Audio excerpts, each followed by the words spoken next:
going to tell tonight is from my treasury of tales that I collected from years as a kindergarten teacher. So it was the first day of kindergarten, and a little 5-year-old girl walked into my classroom. She had the same name that my oldest daughter has, Bridget. And what I already knew about Bridget was that she had lost her mother to cancer when she was barely 3 years old. And although I was a kindergarten teacher for many years, I see myself first and foremost as a mother. And the handful plus of kids that walked through my classroom door over the years and did not have a mother at home for a variety of reasons, they always immediately won a place in my heart. And so Bridget had a place in my heart right when she walked in, and her story has really stayed in my heart for years now. So as we got into the routine of kindergarten, whenever Bridget would come over to show me what work she had done, she would just climb right up on my lap, settle in. And I didn't suggest that she take the seat next to me as I might another child. I just let her climb on up and settle in, and she'd show me her work. And her favorite time to do this was when we were working in our kid writing journals. Now, if you're teaching writing kindergarten to 5-year-olds, this is how it works. You give them a blank journal with blank paper, no lines. They draw pictures, and they tell you stories about their pictures. And in kindergarten, they almost always draw their family. Because when you're 5, it's not just that family matters. It's that family is your foundation. It's what defines you. It's who you are.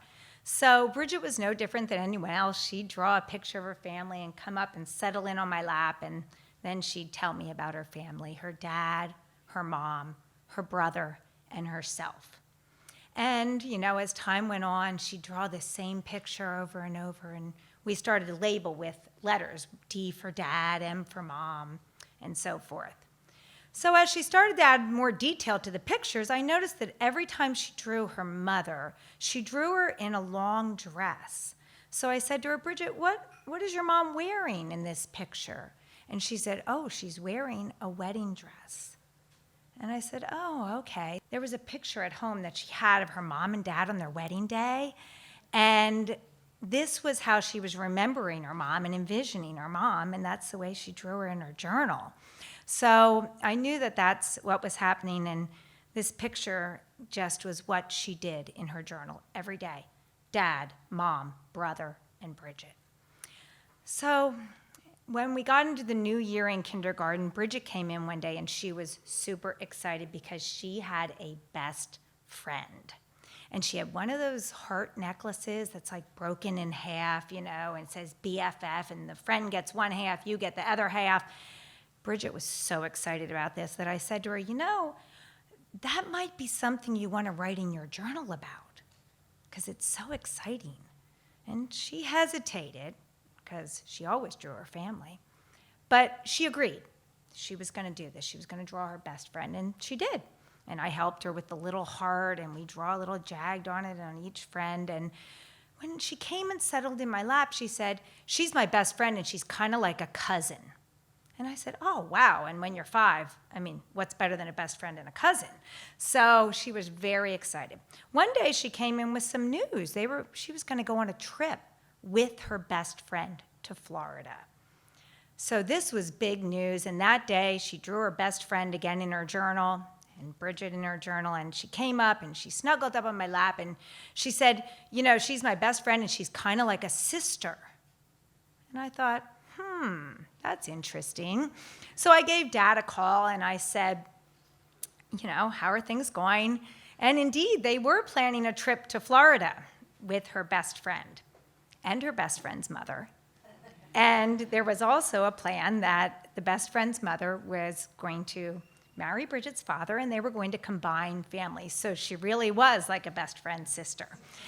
So off they went to Florida, and you know, nothing's better in a kid writing journal than when you come back from a big trip, because you have a lot of stories to tell. So she came back, she drew the pool at the hotel, she drew the amusement park, and then she drew everyone that went on the trip to Florida.